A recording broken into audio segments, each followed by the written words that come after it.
السلام علیکم ګرانو کتونکو نیم تفهیم زه یم کامران خټک. ګرانو کتونکو تحصیل نوښار کې مونږ صورتونه ګورو دلته کې د ام پی ای میا عمر کاکا خیلو په کوششونو باندې ټیمې نوښار چې کوم حالات دي هغې کې مونږ ته بهتري په نظر راځي. تاسو ته به د ویډیو کې ښکاري چې کوم نوې مشینري ګاډي او د هغې په ذریعه باندې د تزین آرایش د صفایۍ چې کوم یو ډېره لویه مسله ده د نوښار، نو هغې باندې بھرپور فوکس دی او یو طرف ته دې حوالې سره آګاهۍ باندې کار شروع شوی دی، خپل نوجوان تنظیم دی چوکس کړي دي، او بل طرف ته چې کوم ټیمې مشینري ده نو هغې ته ډېر سختۍ سره هدایات کړي دي. دغه وجه د ټیمې دلته کې چې کوم عمله ده نو مسلسل لګیا ده او خپل بھرپور طریقې سره کوششونه کوي او مشینرۍ سره لګیا دي. دغې سره بهتري په دې راغلې ده چې کوم د اوبو دې ټایم کې چونکې د سیلابونو خطره ده، اوبو بارانونو دغه مسله ده، نو هغې خطراتو کې هم ډېر زیات قدرې کمې راغلی دی. د هغې وجه دا ده چې کومه بندشونه او کوم صفیانې وي نو هغه تیزۍ سره روانې دي. مونږ به دې سره خبره کوو، په دې باندې به خبره هم کوو. د خپل نوښار سره یو مشوره ورکونه غواړم چې دې کې به زموږ نوجوانان هغه هم ډېر غټ کردار ادا کوي. کومه منتخب عمله ده، کم مقامی نمایندگان دي چې هغوی د دې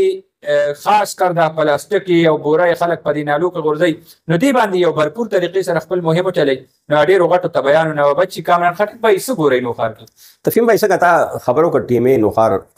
څنګه ټیمې چې راځي میونسپل کمیټي نو هغې سره ریلیټډ مسایل چې وینو صفایي سوترایي او نکاسیاب دا دې سره ټچ مسایل دي. موږ ګورو چې ډېر وخت نه دا ټیمې داسې خلکو په لاس کې و چې هغوی دلته دلچسپي نه اخیسته او ووټ به یې وایستو د عمران خان په پارټۍ کې، خو هغوی به دلته نه اوسېدو، په مري اسلام آباد کې به یې اوسېدو. نو دې د وجې هغوی توجه نه وه چې مشر ادارې موجود نه وي، نو لاندې سټاف چې دي هغوی نه کار کوي نه تیارېږي. نو ډېر وخت نه خلکو دا محسوس کولو چې ټیمې نوشیره چې ده بس معذوره شوي ده، هغوی کار نه کوي. اوس موږ لږ وخت نه موږ ګورو چې هغې کې میا عمر چې دی هغه اکټیو شوی دی او خپل ذمواري چې کوم ده نو صوبایي اسمبلۍ نو هغه پوره هغې ادا کوي. هغې سره فنډ هم ټیمې نوشیره ته ډېر لوی فنډونه راغلي دي او ته نور هم ورته را روان دي. نو موږ ګورو چې هغې سره کوم میا عمر دی ینګ دی، څنګه تا وایي چې هغه سره یو نوجوانان یو هلکه ورسره وي، نو هغوی چې راځي نو هغوی ورته ښارونه ښایي چې دلته کار دی صفایي ده، دلته نکاسیاب بند دی، دلته نو هغې سره میا عمر اکټیو شوی دی او ټیمې اکټیو کړی دی، ټیمې ورسره اکټیو کړه. ټیمې چې موږ ګورو بدرخو کې ګورو هلته ګاډي راغلي وي کوم ګند دی نالونه وباسي، بیا نور ګاډي ورته تیار ولاړ وي، ټکټر ټرالۍ ولاړ وي، هغوی به هغوی ټکانې ته لګوي نو اوچتوي. نو مختلف علاقو کې موږ کوم ګورو نو داسې خلک په هغې کې خوشحال دي، هغوی چې اوس پهله ځل یو صفایي سوترایي عمل شروع شوی. بل موږ وکتو چې کوم دا بارانونه چې وشي سیلابي بارونه ډېر تېز بارانونه لاهور ښار کې موږ ګورو چې هلته مریم نواز ډېر زیات کار کوي، هلته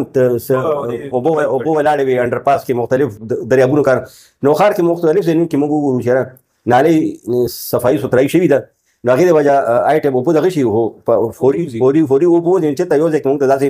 دغه نه راغلي چې د اوبو د ودرېدو د وجه یو سیند جوړ شوی دی او لارو کوڅو کې او ماشوم پکې ډوب شوی وي یا چا جاني نقصان شوی یا چا کور ته اوبه لاړې وي، په دا ډېر غټ چینج راغلی دی. او دا موږ یو کریډټ چې دی ینګ ام پی ای دی میا عمر دته رسېږو چې د ټیمې نوشیره چې دا ډېر زیات اکټیو کړی دی او چې ام پی ای علاقې ام پی ای ایم این ای اکټیو وي نو لاندې ادارې مشینري سټاف چې هغې هم بلکل اکټیو وي. نو موږ دا ډېر ښه رد عمل دی چې داسې وخت کې ښه خبر عوامو ته ورسي. نو د صفایۍ مهم شروع دی، د ټولو نه غټه خبره د پلاستیک بیګ دي او خلک چې کوم ګن غورځوي نو هغه دې ته نه رسوي، لای په نالو کې وغورځوي. نو دې کې د ټولو نه غټه ذمواري زموږ د دې خلکو هم جوړېږي چې موږ معاشرې کې خپل موږ کردار خو نه ادا کوو، بطور معاشرې افراد نه جوړېږي. ډېر خلک چې ګڼ شي معاشره جوړ شي افراد ته جوړ شي، نو موږ خپله ذمواري هېڅوک نه ادا کوو. اوس موږ کوم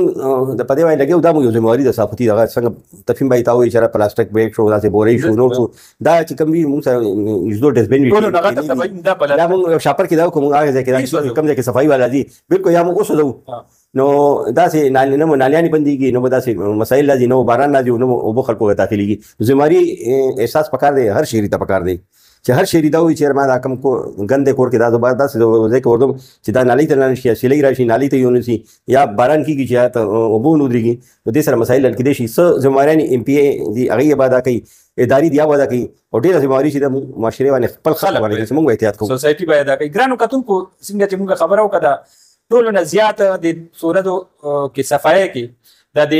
نالو نه چې کومه د اوبو دپاره جوړې دي هغې نه د پلاستیکو ګوتۍ بورۍ او د پیمپرو غټې غټې بورۍ خلک یې د کور نه راوباسي او بار یې په نالۍ کې وغورځوي.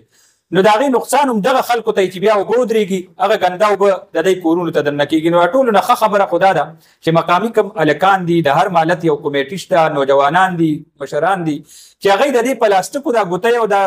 پلاستیک دوی ته خو په هغه دغه سره ډسپین سره اور لګوي. او بل دا د پیمپرو چې کوم غټ غټ بیګونه دي نالو کې غورځولو په ځای دا چې کوم متعلقه ځای دی چې هغه ځای ته یې رسوي او بیا کمیټۍ والا په ګاډو کې وړي نو د ډېرې غټې تباهۍ نه دا خلک بچي. دا یو ډېر غټ اپډیټ مونږ شیر کول ضروري ګڼلی او دا د وخت ضرورت دی. زمونږ نوجوانان هم په دې کې کردار ادا کړي مقامي منتخب نمایندګان هم کردار ادا کړي نو دا ښار نو ښار به سرسبز و شاداب او ښکلی ښایسته نو ښار شي. اجازت غواړو د الله